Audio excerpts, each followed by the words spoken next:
إن الحمد لله والصلاة والسلام على من لا نبي بعده وعلى آله وأصحابه أجمعين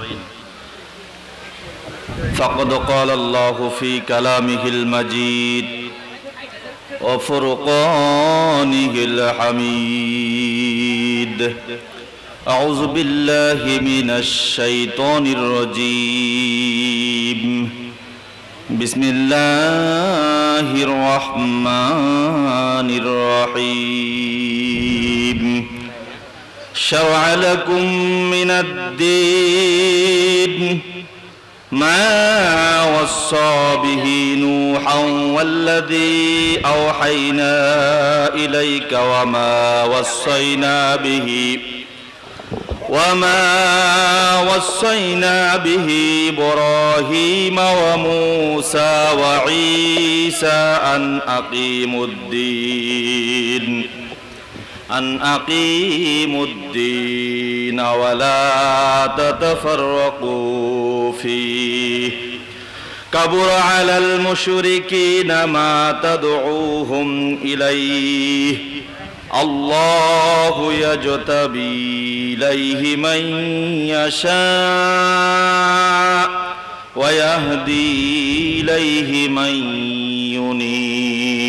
ينيب صدق الله العظيم তালতলা সরকারপাড়া জামে মসজিদ উন্নয়ন কল্পে তৃতীয় বার্ষিক তাফসীরুল কোরআন মাহফিল।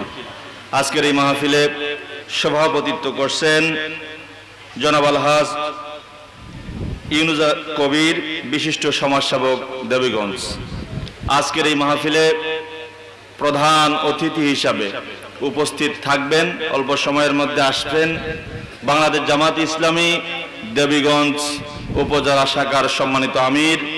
আজকের এই মাহফিলের বিশেষ অতিথিবৃন্দ, আমন্ত্রিত অতিথিবৃন্দ, সামনে উপবিষ্ট ধর্মপ্রাণ দিনদার মুসলমান ভাই ও বোনেরা, আমি আপনাদের কাছে দোয়ার উদ্দেশ্যে সালাম প্রদান করছি। আসসালামু আলাইকুম ওয়া রাহমাতুল্লাহি ওয়া বারাকাতুহু। আপনারা সবাই কেমন আছেন? আমরা যারা দাঁড়িয়ে আছি, দাঁড়িয়ে থাকা ভাইদেরকে বিনীত অনুরোধ করছি, আমার অল্প সময় যেহেতু, আমার এই অল্প সময়ে যদি আপনারা বসে আমাকে একটু সহযোগিতা করতেন, আমি চেষ্টা করতাম কোরআন থেকে যে আয়াতটা তেলাওয়াত করেছি, পঠিত আয়াত থেকে আপনাদের সামনে কিছু আলোচনা করবার জন্য। আমার এই অনুরোধ যদি আপনারা রাখেন, আমি খাস করে স্পেশালি আপনাদের জন্য দোয়া করব। আল্লাহ তাআলা আপনাদের সকলকে সেই বুঝ দান করুন, বলি আল্লাহুম্মা আমিন। আমরা শুরুতেই শুকরিয়া জ্ঞাপন করছি রাব্বে কারিমের দরবারে যে আল্লাহ তাআলা আজকে আমাদেরকে একটি সুন্দর, অত্যন্ত সুন্দর এবং সুন্দর একটি পরিবেশ দান করলেন এই কোরআনের মাহফিলে আসবার জন্য। যে মাহফিলে যেন তেন নয়, বাংলাদেশের ইসলামী আন্দোলনের সামনের সারিতে থাকা 10 জন মুফাসসিরের মধ্যে অন্যতম একজন প্রখ্যাত আলেম দ্বীন ডক্টর আবুল কালাম আজাদ বাশার স্যার, উনি আমাদের মাঝে অনেক আগেই চলে এসেছেন, আমার পরে উনি চলে আসবেন আলোচনা রাখবার জন্য। আমরা মহান রব্বুল আলামিনের দরবারে শুকরিয়া করছি, বলছি আলহামদুলিল্লাহ। হলো না তো? আমরা আরেকবার আজকের এই মাহফিলটিকে এখন পর্যন্ত আল্লাহ তাআলা সুন্দরভাবে আয়োজন করার সুযোগ দান করলেন, সেজন্য সে আল্লাহ দরবারে আরেকবার সমস্বরে সর্বোচ্চ শক্তি দিয়ে শুকরিয়া জ্ঞাপন করছি, বলছি আলহামদুলিল্লাহ। মাশাআল্লাহ। দুরূদ ও সালাম মহান মানবতার মুক্তির দিশারির জন্য, যার আনিত আদর্শ প্রতিষ্ঠার লক্ষ্যে বাংলাদেশে 5ই আগস্টের পর থেকে এ পর্যন্ত, এই মাহফিলের এই সেশনের শেষ পর্যন্ত ঘরে ঘরে তাফসীরগুলো বিনা অনুমতিতে আল্লাহ তাআলা করবার সুযোগ দান করছেন। সেই রাসূলের জন্য আমরা সংক্ষিপ্ত দরুদ পড়ছি, বলছি সাল্লাল্লাহু আলাইহি ওয়াসাল্লাম। প্রিয় হাজিরিন, আমি অল্প সময় নিয়ে আপনাদের সামনে একটা গুরুত্বপূর্ণ বিষয়ে আলোচনা করব বলে নিয়ত করেছি। তাই আমার এই আলোচনাটা সকলকে শুনবার জন্য, আলোচনাটাকে হৃদয় দিয়ে গ্রহণ করবার জন্য, এই প্যান্ডেলের ভিতরে দাঁড়িয়ে থাকা, প্যান্ডেলের বাহিরে থাকা, এদিক সেদিক ঘোরাফেরা মানুষদের সহ সকলকে প্যান্ডেলের মধ্যে আসবার জন্য বিনীতভাবে আরেকবার অনুরোধ করছি। আল্লাহ তাআলা যেন আপনাদেরকে সে তৌফিক দান করেন। আমরা সকলে বলছি আল্লাহুম্মা আমিন। আমি কোনো ভূমিকা ছাড়াই পঠিত আয়াতটা আরেকবার তেলাওয়াত করে অনুবাদ করে আমার আলোচনা শুরু করব। আউযু বিল্লাহি মিনাশ শাইতানির রাজীম। শারআ লাকুম মিনাদ-দীন মা ওয়াসসা বিহি নূহান ওয়াল্লাযী আওহাইনা ইলাইকা ওয়া মা ওয়াসসাইনা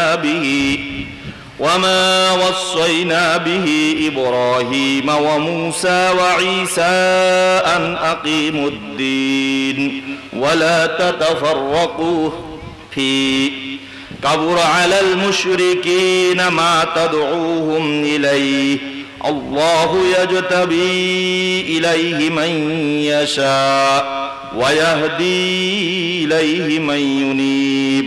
আল্লাহ তাআলা বললেন, ইরশাদ করলেন, তিনি তোমাদের জন্য দ্বীনের সেই সব নিয়ম কানুন বিধিবদ্ধ করে দিয়েছেন যা ওসিয়ত করেছেন নূহ আলাইহিস সালামকে। হে মুহাম্মদ সাল্লাল্লাহু, সকলে বলি সাল্লাল্লাহু আলাইহি ওয়াসাল্লাম, যা এখন আমি তোমার কাছে ওহীর মাধ্যমে পাঠিয়েছি, আর যার আদেশ দিয়েছিলাম আমি ইব্রাহিম আলাইহিস সালামকে, মূসা আলাইহিস সালামকে ও ঈসা আলাইহিস সালামকে। তার সাথে তাগিদ করেছিলাম এই বলে যে আন আকিমুদ্দিন, তোমরা জমিনে দ্বীন কায়েম করো, ওয়ালা তাতাফাররাকু ফি, এই ব্যাপারে কোনো ধরনের মতপার্থক্য করা যাবে না। আল্লাহ তাআলা এবার বললেন, হে মুহাম্মদ, এই কথাটি এসব মুশরিকের কাছে অত্যন্ত অপছন্দনীয় যার দিকে তুমি তাদের আহ্বান জানাচ্ছ। আপনারা জানেন তো এরা কারা? জানেন তো নাকি? দ্বীন কায়েমের ব্যাপারে আপনি আহ্বান জানাবেন, এই শব্দটা তাদের কাছে অপছন্দনীয়। এই গোষ্ঠী বা এই জাতি বা এই ব্যক্তি কারা, এটা আপনারা জানেন তো? জি, আল্লাহ যাকে ইচ্ছা আপন করে নেন এবং তিনি তাদেরকেই নিজের কাছে আসার পথ দেখান যারা তার প্রতি রুজু হন। সুবহানাল্লাহি বিহামদিহি। প্রিয় হাজিরিন, আমি কোনো ভূমিকা ছাড়াই আজকের এই আলোচনা আয়াত থেকে কিছু আলোচনা করবার জন্য নিয়ত করেছি। আল্লাহ তাআলা যেন আমাকে তৌফিক দান করেন, বলি আল্লাহুম্মা আমিন। আমি এখানে আসার পরে একটা জিনিস আমার খুব মনে হলো, ভালো লাগলো, যে এই সমাজের অসংখ্য মানুষ আছে যারা আল্লাহওয়ালা, যারা জুব্বা পরে, যারা পাঞ্জাবি পরে, যারা টুপি ব্যবহার করে, যারা 5 ওয়াক্ত নামাজ আদায় করে, যারা প্রতি বছরে 30টি রোজা ফরজ সেটা আদায় করে, যারা দান সদকা করে, যারা হজ করে, যাকাত করে, সুদে টাকা দেয় না, সুদের উপর টাকা গ্রহণ করে না, এরপরে মানে দুর্নীতি করে না, জেনা করে না, ব্যভিচার করে না, অন্যায় করে না, জুলুম করে না। আমার মনে হচ্ছে এই সমাজে এরকম অসংখ্য মানুষ অবস্থান করেছে, এতে কোনো সন্দেহ আছে নাকি? নাই। তবে প্রশ্নটা জিজ্ঞাসা আকারে আপনাদের কাছে আমার জানার খুব আগ্রহ প্রকাশ হলো। আজকে আমি সম্ভবত কণ্ঠ দিয়ে কথা বলবো না, ভাঙা ভাঙা কণ্ঠে কথা বলবো, কারণ যেহেতু আমার সময় কম। আমার খুব জানার ইচ্ছা হচ্ছে, এখানে আমরা যারা আছি, আমি আপনাদেরকে প্রথমেই প্রশ্ন করতে যাই, আমরা নামাজ পড়ি, আমরা রোজা রাখি, আমরা যাদের সামর্থ্য আছে হজ করি, যাদের সামর্থ্য আছে আমরা যাকাত দেওয়ার চেষ্টা করি, যাদের সামর্থ্য আছে আমরা ব্যাপক হারে দান সদকা করি, সুদও নেই না, সুদও দেই না, ঘুষও খাই না, ঘুষ গ্রহণও করি না, ঘুষ দেইও না। এই সব মিলে ভালো কাজগুলোর পিছনে আমাদের একটা মোটা ধরনের অবদান আছে। এই লোকগুলোর কাছে আমার প্রশ্ন হচ্ছে, কি ব্যাপার? যে শব্দ করতেছে আওয়ামী লীগ নাই, তারপর মনে হচ্ছে বম ফুটতেছে। ভাই আল্লাহর রাস্তায় একটু ঠিক করবেন, নাহলে বক্তা সহ পালাবে। প্রিয় হাজিরিন, তাহলে এখানে আমরা যারা আছি, আমাকে একটু বলেন তো, আমরা মুমিন নাই এই শব্দটা ব্যবহার করার মতো সৎ সাহস কি কারো আছে? আমরা প্রত্যেকে ইমানদারের একটা দাবি পেশ করি সবাইকে, কথা বলেন না কেন? প্রত্যেকের জায়গা থেকে আমরা নিজেকে ইমানদার দাবি করি, এতে কোনো সন্দেহ আছে? নেই। কারণ আমরা ইমানদার বিধায় তো 15.5 বছর আপনার আমার ঘাড়ে চেপে থাকা এক জালিম ফ্যাসিস্ট সরকারকে ছাত্রদের মাধ্যমে, সাধারণ জনগণের মাধ্যমে, আন্দোলনের মাধ্যমে, প্রতিবাদের মাধ্যমে ঝড় উঠিয়ে দেশ ত্যাগ করতে বাধ্য করা হয়েছে। কথা বলেন, কথা বলেন। আমরা আশা করব আগামী 10 বছর না, আগামী 100 বছরও এই জালেম আওয়ামী লীগ বাংলাদেশের অস্তিত্বে আসতে পারবে না, পারবে না, পারবে না। কথা বলেন না কেন?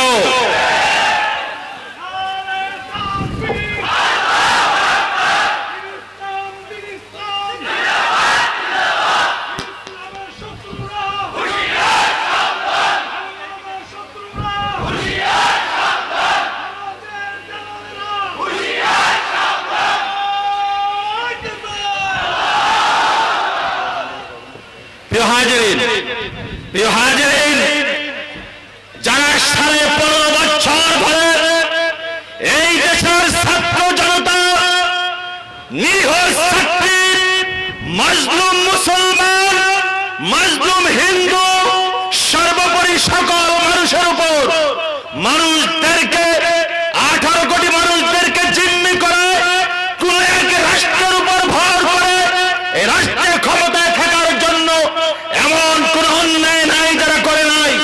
তারা ছাত্রদের আন্দোলনের মাধ্যমে হাজার হাজার ছাত্রদের জীবনের বিনিময়ে এই আওয়ামী লীগ ফ্যাসিস্ট সরকার বাংলাদেশের অস্তিত্ব থেকে তাদের নাম বিলীন হয়ে গেছে। আবার যদি নতুন করে কেউ দালালি করে তাদেরকে নির্বাচন করার সুযোগ করে দেওয়ার জন্য, আবার যদি নতুন করে কেউ দালালি করে তাদেরকে দেশের রাজনীতি করার সুযোগ করে দেওয়ার জন্য, তাইলে আওয়ামী লীগ যেভাবে এদেশের ক্ষমতা ছেড়ে পালাতে বাধ্য হয়েছে, ছাত্ররা শুধু নয়, এবার নারী পুরুষ, ছাত্র জনতা, সাধারণ মানুষ সবার আন্দোলনের মাধ্যমে তাদেরকে বিতাড়িত করতে হবে। কথা বলেন, কোনো ছাড় দেওয়া হবে না। বাংলাদেশে আর কোন ইসলাম বিরোধী শক্তির অবস্থান তৈরি করতে দেওয়া যাবে না। বাংলাদেশে আর কোন ফ্যাসিস্টের অবস্থান তৈরি করতে দেওয়া যাবে না। বাংলাদেশে আর কোন জালেম সরকারকে অবস্থান করতে দেওয়া যাবে না, যাবে না, যাবে না। প্রিয় হাজিরিন, এবার আসুন, তাইলে এখানে আমরা যারা আছি, এতক্ষণের স্লোগানে মনে হলো যে আমাদের ইমানের কোনো ঘাটতি নাই। কথা বলেন। তাইলে আমার প্রশ্ন হচ্ছে, আমাদের ইমানের যদি কোনো ঘাটতি না থাকে, তাইলে কোরআনের বিসমিল্লাহর বা থেকে নাসের সিন পর্যন্ত, বিসমিল্লাহ শুরু থেকে বা নাসের শেষ সিন, এই শেষ পর্যন্ত কোরআনের প্রত্যেকটা সূরা, কোরআনের প্রত্যেকটা আয়াত, কোরআনের প্রত্যেকটা শব্দ, প্রত্যেকটা বাক্য মেনে নেওয়ার নাম ঈমান, নাকি কিছু কিছু মেনে নেওয়ার নাম ঈমান? কেন কোরআন ঈমান আনতে হবে এটার উপর কেন আমাদেরকে? কারণ আমরা ঈমান আনার সময় বলেছি আমানতু বিল্লাহি ওয়া মালাইকাতিহি ওয়া কুতুবিহি, ঈমান আনলাম আল্লাহর উপর, ফেরেশতাদের উপর, আর তেনার প্রেরিত কিতাব পবিত্র জালিকাল কিতাবুল লা রাইবা ফি, যে কিতাব তিনি প্রেরিত করেছেন সেই কিতাবের উপর। কথা বলেন না কেন? তাইলে কিতাবের উপর ঈমান আনার অর্থ কি? শুধুমাত্র নামাজের আইন মেনে নেওয়া? কথা বলতে হবে। কিতাবের উপর ঈমান আনার নাম কি? বছরে একবার 30 দিন রোজা করা? কিতাবের উপর ঈমান আনার নাম কি? শুধুমাত্র যাদের সামর্থ্য আছে বছরে একবার হজ করার নাম ঈমান আনা? নাকি কোরআনের শুরু থেকে শেষ পর্যন্ত প্রত্যেকটা সূরা, আয়াত, শব্দের উপর ঈমান আনার নাম হচ্ছে ঈমান? কথা বলেন। এটার পিছনে কারণ কি? আমানতু বিল্লাহি কামা হুয়া বিআসমাইহি ওয়া সিফাতিহি ওয়া ক্বাবিলতু জামিআ আহকামিহি ওয়া আরকানিহি। আমি ঈমান আনলাম আল্লাহর উপর, আর কবুল করলাম আল্লাহর সমস্ত হুকুম আহকাম। এই হুকুম আহকাম কি কোরআনের বাইরে অন্য কোন কিতাবে আছে নাকি কোরআনে আছে? কথা বলতে হবে। কোরআনের অন্য কোনো বাইরে কোনো কিতাবে আছে নাকি? কোরআনে আছে। যদি কোরআনে থাকে তাহলে আমি সাক্ষ্য দিয়েছি ঈমান আনার সময়, আহকামিহি ওয়া আরকানিহি ওয়া কবিলতু জামিয়া, আমি কবুল করলাম আল্লাহ আপনার সমস্ত হুকুম এবং আহকাম। এইটা সাক্ষ্য দেওয়ার পরে, ঈমান আনার পরে যদি এই কোরআনের কোনো একটা অক্ষর বা কোনো একটা আয়াতের সঙ্গে আমার জীবন পরিচালনার ক্ষেত্রে সেই জায়গাটা বিরোধপূর্ণ হয়ে যায়, তাইলে কি আমার ঈমান থাকবে? কথা বলতে হবে, আমার ঈমান থাকবে? তাইলে সূরা বিসমিল্লাহর বা থেকে নাসের সিন পর্যন্ত প্রত্যেকটা সূরা 114টি সূরার প্রত্যেকটা সূরা 6666টি আয়াত এবং যতগুলো বাক্য, যতগুলো অক্ষর আছে, এই প্রত্যেকটি মেনে নেওয়ার নামে হচ্ছে খাঁটি ঈমান। কথা বলেন, কথা বলেন। তাইলে কোরআনে যখন আল্লাহ তাআলা বলেছেন আন আকিমুদ্দিন ওয়ালা তাতাফাররাকু ফি, এই জায়গাটায় আমাদের এত কেন মতবিরোধ? কথা বলেন, কথা বলেন। আন আকিমুদ্দিন, এটা কি কোরআনের বাইরের কোন আয়াত? অন্য কোন বুখারী শরীফের আয়াত, মুসলিম শরীফের আয়াত, নাকি সরাসরি কোরআন থেকে আয়াত এসেছেন? সূরা শুরার 13 নম্বর আয়াত, আন আকিমুদ্দিন ওয়ালা তাতাফাররাকু ফি, তোমরা জমিনে দিন কায়েম করো, এই ব্যাপারে ভিন্ন হয় না, মত পার্থক্য করো না, এই ব্যাপারে কোন ধরনের মত সৃষ্টি করিও না, দলবদ্ধ সৃষ্টি করো না, তোমরা সবাই মিলে ঐক্যবদ্ধ প্রচেষ্টার মাধ্যমে দিন কায়েম করো জমিনে। তাইলে আমি যদি কোরআনের উপর ঈমান এনে থাকি, এই আয়াতটার উপর ঈমান আমার ফরজ নাকি নফল? কথা বলতে হবে, ফরজ নাকি নফল? তাইলে 50 বছর ধরে চলা বাংলাদেশে শুরু থেকে পর্যন্ত যতগুলো প্রধানমন্ত্রী হয়েছে, যতগুলো রাষ্ট্রপতি হয়েছে, মন্ত্রিত্বের ম্যাক্সিমাম যারা এসেছেন তারা কি হিন্দু নাকি মুসলমান? তাইলে এতদিনে কেন আয়াতের আইন পাশ হলো না? এই ব্যর্থতা আমার নাকি তাদের? আমাদের। এই দায়ভার আমাদের আছে কিনা?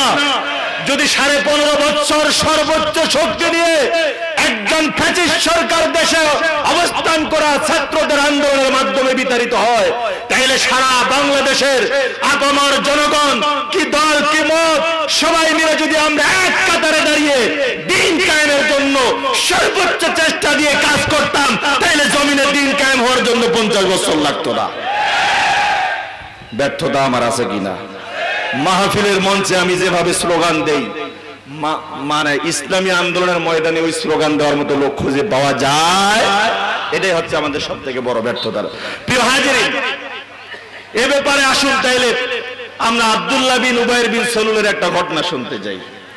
আল্লাহ তাআলা বলেছেন ওয়ালা তুসাল্লি আলা আহাদিম মিনহুম মাতা আবাদা ওয়ালা তাকুম আলা কবরি, হে মুহাম্মদ, এই ধরনের লোক মারা গেলে তুমি তাদের জানাজায় কখনো যাবা না, ওয়ালা তাকুম আলা কবরি, এবং কখনো এদের কবরের পাশেও দাঁড়াবা না।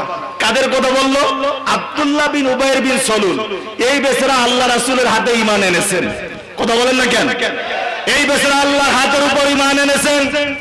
শুধু তাই নয়, সারা জিন্দেগি ভরে আল্লাহ রাসূলের পিছনে নামাজ পড়েছেন, 2-4টা যুদ্ধে অংশগ্রহণ করেছেন, কিন্তু দিন কায়েমের ব্যাপারে তার ব্যাপক মতবিরোধ ছিল। দিন কায়েমের কাজ তিনি করতেন না। শুধু তাই নয়, দিন কায়েমের বিরোধিতাও তিনি সরাসরি করেছেন কিনা, তার ব্যাপারে আল্লাহ তাআলা আয়াত নাযিল করলেন ওয়ালা তুসাল্লি আলা আহাদিন মিনহুম মাতা আবাদা ওয়ালা তাকুম আলা কবরি, হে মুহাম্মদ, ওগো নবী, কখনো না, কোন সময়ের জন্য না, এদের জানাজায় যাবে না, এদের কবরের পাশেও দাঁড়াবে না। এই কথাটা কার ব্যাপারে নাযিল হয়েছে? কথা বলেন। আব্দুল্লাহ বিন উবাইর বিন সালুলের ব্যাপারে। এখন যারা দিন কায়েমের সঙ্গে আমরা নাই, ইস্তাগফির লাহুম আও লা তুস্তাগফির লাহুম ইন তাস্তাগফির লাহুম 70 মাররা, এদের ব্যাপারে আল্লাহ তাআলা বলছেন আবার 79 নম্বর আয়াতে, এদের ব্যাপারে একবার না 70 বার যদি তুমি দোয়া করো, তারপরও আমি আল্লাহ এদের দোয়া কবুল করব না। তাহলে আমরা একটু আমাদের জীবনের সঙ্গে এই ঘটনাটাকে মিলিয়ে নেই তো ভাই। আমরা আমাদের জীবনের একটা পর্যায়ে এসেছি, যারা মাহফিল শুনতে এসেছি, এই প্যান্ডেলে আছি, কথা বলেন না কেন? আমাদের একটা বুঝার বয়স হয়েছে, আমরা একটা বুঝের সমর্থনে এসেছি, যার কারণে এই মাহফিলে এসেছি। এখন বলেন তো, এই যে আয়াত,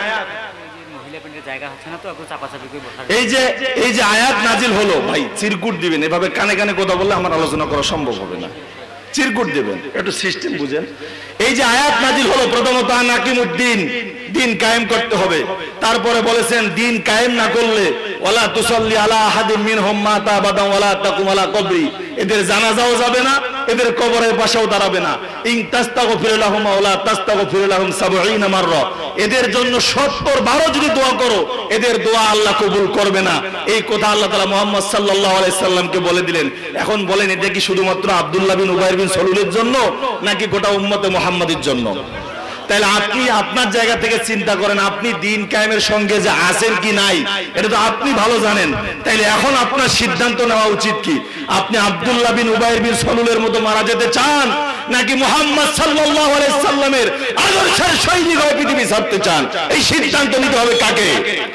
কথা বলতে হবে, সিদ্ধান্ত কাকে নিতে হবে?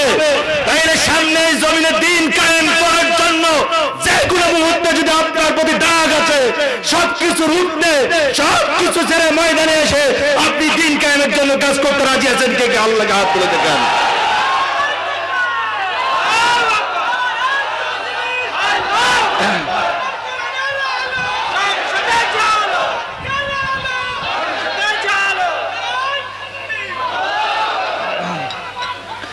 প্রিয় হাজিরিন, এবার আসেন, আমি খুব সঙ্গে এটা নিয়ে আরেকটু কথা বলা যাইতো, যেহেতু সময় শর্ট, যার কারণে আমি এটা বাড়াচ্ছি না, আমার সময় অল্প। আমরা তাহলে দিন কায়েমের ব্যাপারে আর কোনো মতপার্থক্য করার সুযোগ আছে?